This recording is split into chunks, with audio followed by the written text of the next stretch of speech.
All right, folks, this is Zarah Sultana, and what have I been telling you for the past 6-7 months? That Keir Starmer or all these Labour politicians, when the time comes, they will throw all their lefty, woke, Islamist, Muslim friends under the bus. Not because they're some morally upstanding people, but because of a very simple fact. They are politicians, and they don't stand on their principles. They only stand up and notice which way the wind is blowing. And they know that the tide is turning. They know that the wind is starting to blow in the opposite direction. This age of faux compassion and virtue signaling and moral righteousness is over. People have had enough. They don't care about your lofty, made up, self-righteous virtue signaling anymore. They care about the results. And people have had enough. The data is undeniable, whether that's the rape gang scandal or all these illegal migrants who have been let into the UK and Europe, who have turned these once safe haven for women into hell for women. But before I continue, I want every patriot watching to pay attention for a moment.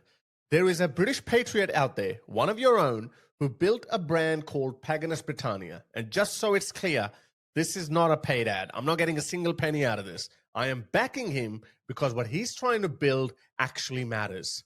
Paganus Britannia is a premium British apparel brand, high-grade cotton, proper craftsmanship, manufactured in the same facilities as Fred Perry and Lacoste. No cheap print-on-demand nonsense. These are shirts made to last and made to represent British pride without apology. The founder is a genuine British patriot who's been part of this community for a long time. Not a corporation, not a faceless brand, just a bloke who refuses to watch British culture fade away and decided to create something that actually stands for British identity. And here's the part that sold me. 30% of all net profits at the end of the year will go to British charities. Real causes, British money supporting British people. So if you believe in protecting British culture, if you want to support a patriot who's putting his own skin in the game, if you want quality clothing that represents who you are as a Brit, go to paganus.co.uk and pick something up today. The founder also set up a discount specially for this channel. Use code Harris20 for 20% off. That's his way of backing this community. Now it's time for British patriots to back him. That's paganus.co.uk. Back British culture, British craftsmanship, back your own. So people have had enough. That's why this ship is sinking. That's the reason why. Shabana Mahmood changed her tune from welcoming refugees to, I will deport them all. Keir Starmer, from his virtue signaling BS nasally voice, to, it's an island of strangers. And now, a Labour minister has sent far-left woke politicians into frenzy, into a hissy fit. I played this video yesterday, albeit fleetingly because I had other topics to talk about, but this deserved its own video. Let me play this video so you understand what I'm talking about. But it's also very important. And what we won't do is turn away from this. And it's about ensuring that if there is a link between ethnicity, between race, between culture, that we identify that so that we can deal with it, whether it's because one of the reasons that the perpetrators are committing this crime or one of the reasons that some have turned away from it. We need to get to the bottom of it, and I'm confident we will. Guys, this is so important and significant, I can't even begin to tell you. So people like me, ex-Muslim activists who've been trying to enlighten the Westerners about the scourge of Islam, how Islam views women, and how it shapes the behavior of Muslim men. So we've been doing this for a very long time. And people like me, people like Nuria Khan, there's so many ex-Muslims. Ever since we first found out about the grooming gang scandal, we've been talking about, ooh, this has got something to do with Islam, okay? So it's a big deal for not a Tory or a reform politician to say, but for a Labour minister to say. He's saying, oh, we're going to look into whether there is a link between culture, i.e. Islam, race, i.e. Afghans and Pakistanis and Bangladeshis, and these sexual violence attacks against women in the West. For the first time in the history, a mainstream lefty politician has decided to put Islam under scrutiny. That's a big deal. And lo and behold, this is not going unnoticed by lefty woke politicians. Let me start with Zarah Sultana of your party. This is hilarious. She goes, nothing but a Timu Enoch Powell. This rhetoric is straight out of the old fascist playbook. Shame on you and shame on this Labour government. Nearly 500,000 views, only 2,600 likes, but 1,500 comments. And yours truly has commented on that as well, but obviously it hasn't gained any traction, but that's fine. I've got some more. I played this in my yesterday's video, Owen Jones. So he's quoting Mike Tabb. We must identify and address any links between ethnicity, religion, and culture and child rape. This is a Labour minister. What the F? How is that possible? We were still shell-shocked that politicians from Reform could use that rhetoric and become mainstream. So we were just dealing with the fact that, hang on a second, this has become mainstream, but now a lefty politician is using this language? What the F? Owen Jones, sorry to break it to you. Sorry to wake you up from your peaceful slumber. The world has changed. The Overton window has shifted.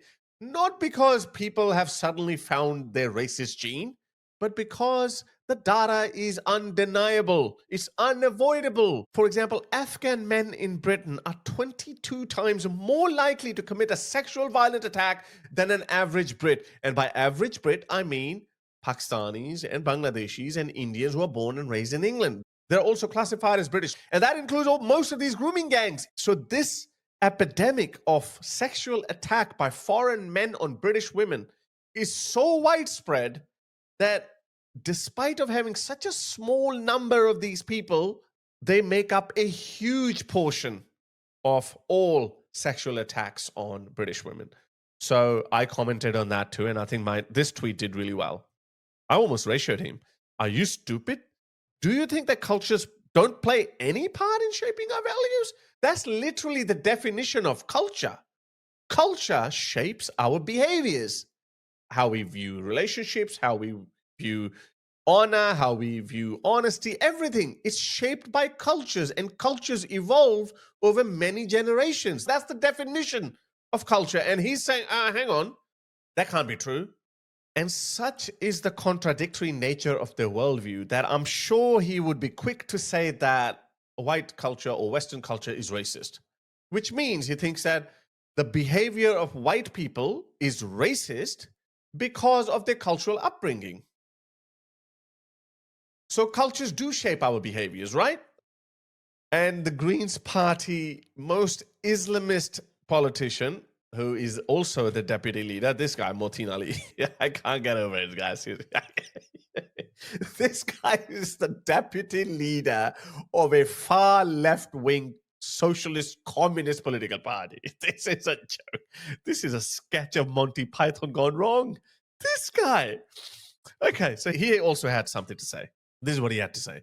For those at the back of the room, there is no link between grooming gangs, any particular race, religion, or culture. To pretend that being called out for echoing reform is somehow being attacked is a very shallow way of trying to avoid scrutiny.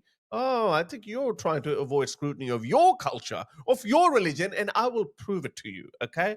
Our arguments are bulletproof because we've been making this argument for many years now, okay? And you need to watch this video until the end so you do understand what we're talking about. Apologies needed for this racist dog whistle. It must hurt them so much that these labels, like racist, bigot, far right, they just don't work anymore. Nobody cares anymore. It must kill them, really.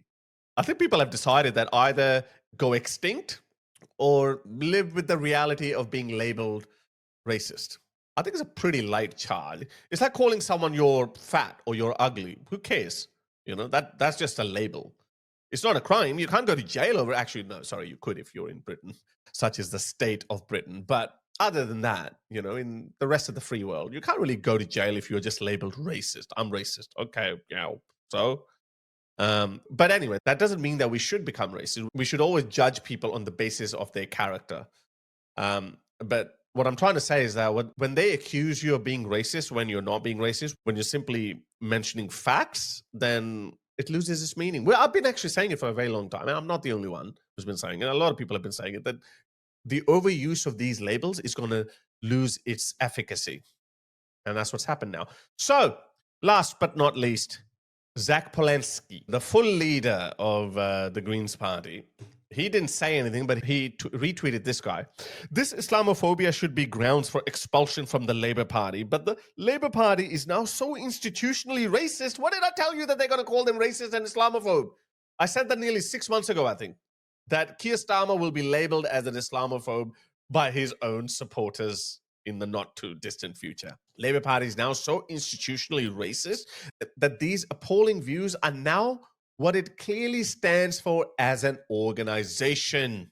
By the way, this Mike Tapp is not some right-leaning guy. He just blasted Zia Yusuf for being racist himself not so long ago. He called him, look at this angry little man. I've been to war 3 times for this country and spent my life in service. All he does is stoke division and fear for his political project. Zia Yusuf said, get off Twitter and do your job. Mike Tapp tweets, you're treacherous halfway. So Zia Yusuf was actually complaining about this outbreak of sexual violence against British women at the hands of asylum seekers. And Mike Tapp snapped at him and he said that all you do is stoke division. So Mike Tapp himself is that holier-than-thou self-righteous politician who is quick to call people racist and divisive and all that. But he's a politician after all. He has been noticing which way the wind is blowing, and he is adjusting his narrative accordingly. Okay, so is there a link between ethnicity, culture, and this outbreak of sexual violence against white women, white/infidel women? You bet there is. These grooming gangs, they never attacked a Muslim girl. They almost always attacked white Christian girls, with an exception of some Sikh girls, who are actually worse than Christian because they are polytheists. So there are countless testimonies from the victims of these grooming gangs. Rotherham grooming gang victim was told white girls are for rape. Okay? Let me show you another one. Even Jack Straw said that white girls seen as easy meat by Pakistani rapists, says Jack Straw. And okay, look, this might be a bit difficult for me to admit, but I have to talk about this. Being a Pakistani man growing up in Pakistan, when I first came to Australia, my understanding was also the same. White girls are easy. They are just waiting to be plowed by handsome Pakistani men. Yeah, I know, it's a bit pathetic, but cultures shape your mentality. Cultures shape your behavior. And when I settled in Australia, every new fresh Pakistani who would come to Australia, they would say, oh, can you hook me up with a white girl? I'm like, oh, what? And they almost always just wanted to just hang out, not marry them, just hang out. Yes, there were some men who probably would fall in love. Like I myself, I was in a relationship with a beautiful Australian lady for nearly 14 years. Unfortunately, that relationship ended, but we're still good friends. We still talk every now and then. But for that, you have to be culturally assimilated and integrated. These people in Rotherham, in Rochdale, they didn't view women as such. Okay? Let me show you some more. Girl told she deserved it during alleged rape. An alleged teen rape victim was told that this is what white girls are for when she was abused. What's his name? Saghir Hussain, Qasar Ajib, and Mohammed Mahmoud. All Muslims. Okay? I actually made this thumbnail. I don't think it made it to the final cut, but look at this thumbnail that I made. Took me a long time, but it didn't make the final cut. This happened in 2025. All of them are Muslims. All of them asylum seekers, okay? And all of them attacked European girls. So is there a cultural link? Does Islam have anything to do with this? Okay, you bet it does. You have to understand the mind of a Muslim man. Okay, now again, I'm not saying every Muslim is like that. I'm not saying that. But it's like finding a loophole in your tax code. If you can exploit it to your own advantage, you will. That's exactly what these Muslim men are doing. There is a massive loophole in Islam. Islam allows you to own infidel women as sex slaves. What the Quran refers to them as what your right hand possesses. So you can have and keep these women as sex slaves, and you can even share them around. This is the reason why all these rape gang perpetrators, they were sharing these girls around. There was no element of jealousy like this is my girl, or They were sharing them around. This is absolutely the worst of the worst. Why is that? So, for example, let me show you this hadith, yeah? A man said to Messenger of Allah, I have a slave girl and I withdraw the penis from her while having intercourse, and I dislike that she becomes pregnant. I intend by intercourse what the men intend by it. So the reason why they used to do this coitus interruptus was that if she falls pregnant, then she would lose her worth and he wouldn't be able to share her around. And the only time when you could not share your sex slave was when she fell pregnant. So that was the reason why they were doing coitus interruptus. And this is not some obscure practice in Islam. This was a very accepted, respected, and widespread provision in Islam. Even Prophet Muhammad himself practiced it many times. Let me quickly go through some of the hadiths. So, for example, here we went out with Allah's messenger for the Ghazwa of Banu al-Mustalik, and we received captives like some candy from among the Arab captives, and we desired women, and celibacy became hard on us, and we loved to do coitus interruptus that I just told you about. So when we intended to do coitus interruptus, we said, how can we do coitus interruptus before? Anyway, that's irrelevant. So Muhammad said, yeah, you know what? It's better if you don't do it because, you know, if a woman is to fall pregnant, she will fall pregnant anyway because it's in the hands of the Almighty and powerful God who created billions and billions of galaxies. But he's watching, you know, whether you're doing coitus interruptus or not. You know, don't worry about it. Such an obviously fake religion. There's some more. Oh, Allah's messenger, we get female captives as our share of booty, and we are interested in the prices. You know, when I told you this is why they were doing coitus interruptus, because that's the only time when you can't share around your sex slaves is when they have fallen pregnant. So that's why they were pulling out. They were not pulling out because they didn't want kids and they had to pay some child support. That wasn't the reason. Look, even Muhammad himself had it. It was narrated from Anas that the messenger of Allah had a female slave with whom he had intercourse. But Aisha and Hafsa would not leave him alone until he said that she was forbidden for him. You see, even Muhammad's wives used to get jealous of Muhammad's promiscuity. They were like, you know what? You've got 11 wives. Why do you have to have more sex slaves? Man, Muhammad is like, you know, I'm a prophet after all. I got to have some privileges. By the way, ordinary Muslims can only have 4 wives, but Muhammad can have as many as he wants. Yeah, definitely not a made-up religion. And look, it's not just the hadith, okay? Here's a Quranic verse. Also prohibited are women already married, so you can't shag already married women unless you capture them, unless they are your sex slaves, unless you capture them in as war booty, except those whom your right hand possess. That's what they mean by right hand possess. Like you've just won a battle and now you can go and grab other men's wives. And the reason why this verse came, look at this. Look how evil Islam is. That's the explanation for that Quranic verse. So when they won this battle of Otas, some women still had their husbands alive. So they captured these women, they chained them, they put them up there, and some men were reluctant to have intercourse with them because they were like, oh, but they're already married. What do we do with them? So these men had more shame than the founder of Islam. So the founder of Islam conveniently got this Quranic verse revealed to him by Angel Gabriel that no.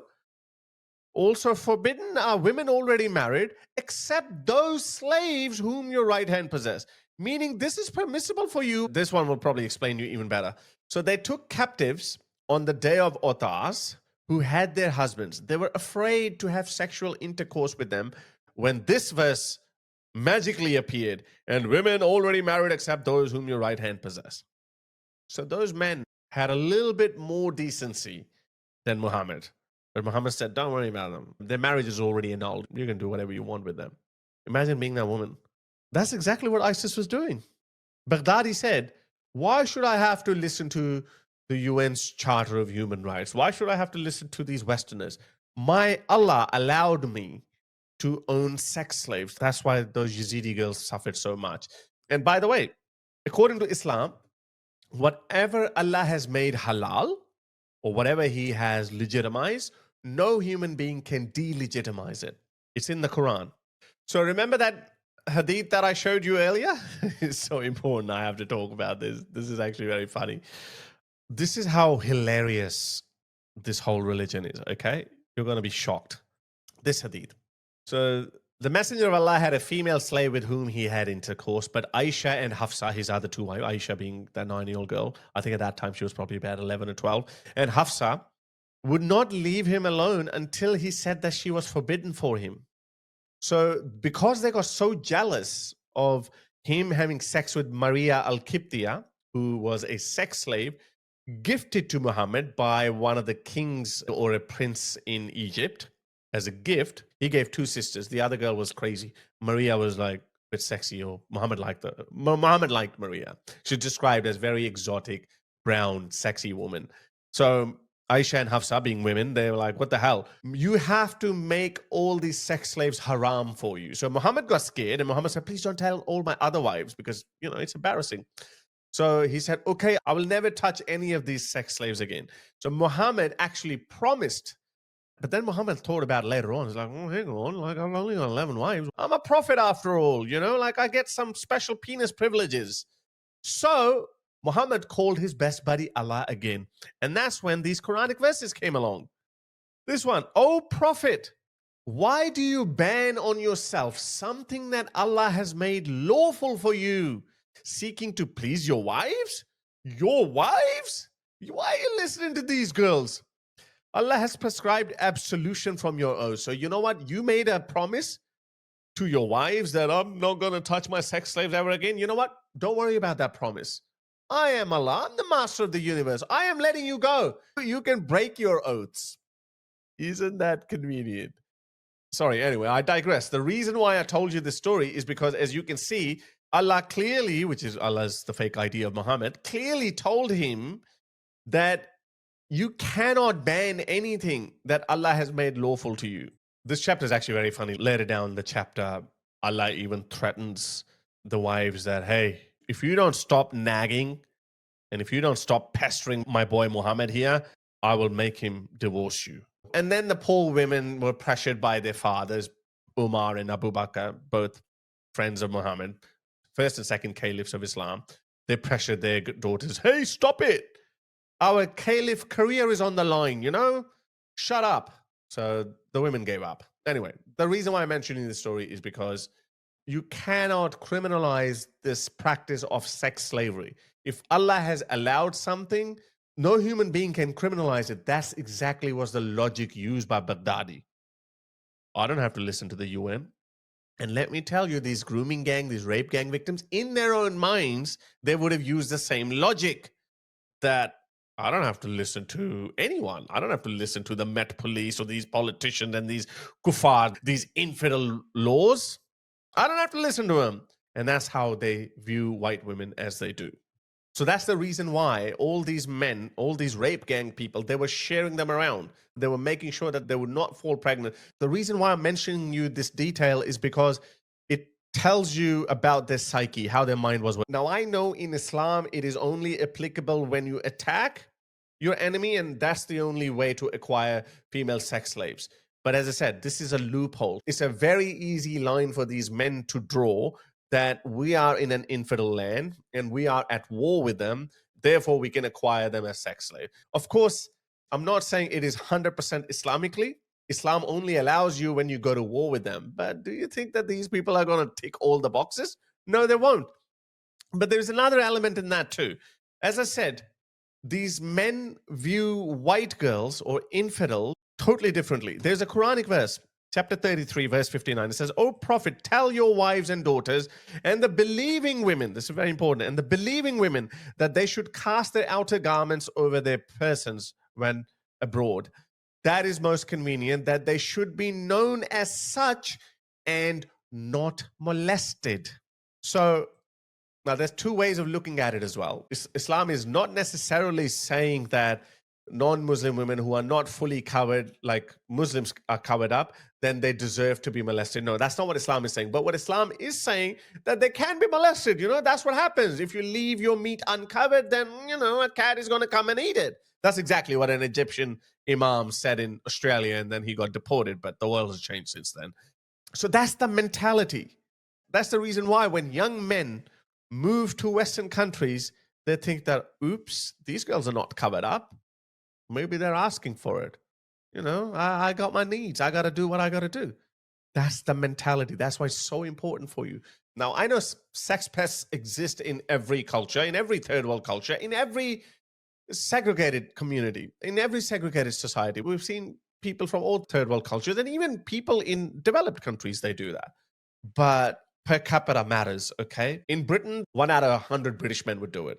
But if you bring them in from Afghanistan, Pakistan, Bangladesh, even some parts of India, that's not going to be 1 out of 100. That's going to be, I don't know, 20 out of 100, as latest polls indicate.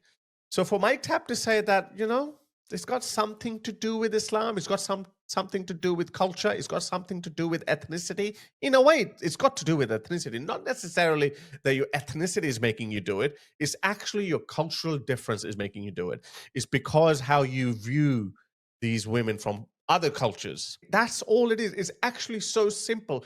The good news is that politicians are now starting to talk about it without any fear for their lives. Yes, you've got these Zarah Sultanas, these Mutin Alis and Zach Polenskis and all these other clowns shaming you, but they don't matter anymore. the tide has well and truly turned. They don't matter anymore. That ship has sailed. In fact, that ship has got a massive hole in it and it is sinking fast. So, again, let me say that again. It doesn't mean that every Muslim man is like that or every Pakistani man is like that. You're looking at one. I know I say quite often that I am an anomaly. I'm an exception because I don't see myself as a Pakistani man. Culturally, I have divorced Islam. It's not a part of my life at all. But there are some good Pakistani men I know too who do not view women like that. There is a big percentage of those people who are angry, who hate the West, or whatever resentment they've been carrying all their lives because probably they were bullied at school by white kids or whatnot. I don't know. It is very easy for them to draw a straight line from the Quran and the Hadith and start looking women as property. Actually, one very important video I forgot to play. Okay, this is the best video. It would actually clear up everything for you. This is not from me. This is from an enlightened Islamic scholar, Shabir Ali. Listen to this. And how does consent play into this at all, or can we understand anything about consent from this end? Like, does the female slave have to consent to that, or is it kind of like because she's owned and so therefore? In the classical thought, the understanding is that by virtue of the fact that she's owned, she does not have the right to consent. Or to withhold herself from her master. The master has the full right over her, and her consent does not play anything in this relationship. That's enough. Then he makes excuses for it. But do you understand that? That's exactly what was going through the minds of those rape gangs. I own you. You're a white, whatever derogatory names they call them. They believed in that. They believed in that. If you're a slave, you have no agency. That's exactly how they're thinking. That's why they made those comments that they made. So what is it? Of course it's cultural. I would go one step further. I would say it's Islamic. But okay, if you want to say it's not Islamic because Malaysians don't do it or Turks didn't do it, maybe, I don't know, Turks did it or not. Albanians have the highest arrest rate in Britain, but it's all because of other stuff, gang banging and drugs or whatnot.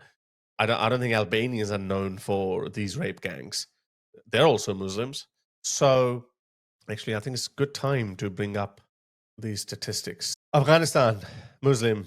Eritrea, Muslim. Algeria, Muslim. Somalia, oh, Ilhan Omar. Sudan, Muslim. Oh, Albania. Oh my God, sorry, I take my comments back. Albania is right up there too. Jeez, yeah, they're Muslims. Iraq, Muslim. Iran, Muslim. Egypt, Muslim. Morocco, Muslim. Kenya, I don't know, is it Muslim? Romania is the third world of Europe. Bangladesh, Muslim. Bulgaria, Christian. Sri Lanka, wow, Sri Lanka, I'm shocked at Sri Lanka too. Yeah, then, Pakistan's not that bad overall. Well, it is pretty bad if you're British. Like, it's, in Pakistan, you're twice as bad as an ordinary Brit. But this tells you everything that you need to know. This tells you everything that you need to know. Now, of course, these countries are also culturally very different from each other. They have Islam. So this is what I say. Domestic violence is practiced in almost every single culture, okay? But Islam sanctions it. The Quran allows husbands to beat up their wives if they fear disobedience. If they fear disobedience, not that she is disobedient, if they fear disobedience. So it sanctions it, it enables it. It's like every culture has men who commit adultery. Okay? Every culture has those men. But Islam says, you know what? Let's legalize it. So Islam legalizes every morally questionable thing. You want to have sex with other women? Okay, well, how about have 4 wives and have as many sex slaves as you want? The practice only became obsolete thanks to the British Empire that outlawed slavery. If the Westerners hadn't outlawed slavery, these men would have had multiple sex slaves. This is exactly what ISIS did. Oh, you want to beat up your wife? Okay, sure. Let's just legalize it. So Islam, I'm sorry, it's a backward, primitive, barbaric, medieval ideology. It has no place in the civilized world. And I'm happy that even left-wing politicians are now starting to talk about it, albeit not out of the goodness of their own heart, but because you guys are changing. You guys are turning. You are turning up the heat. That is a win for us. Yes, we've been collecting L's for many decades, but I'm telling you, it's time for us to start collecting W's. It's happening. Anyway, that was it. That's a good, positive development, and I can guarantee you we are going to see a lot more interesting statements, a lot more politically incorrect statements from our previously self-righteous virtue signaling politicians. Interesting times ahead. That's it from me today. Until next time.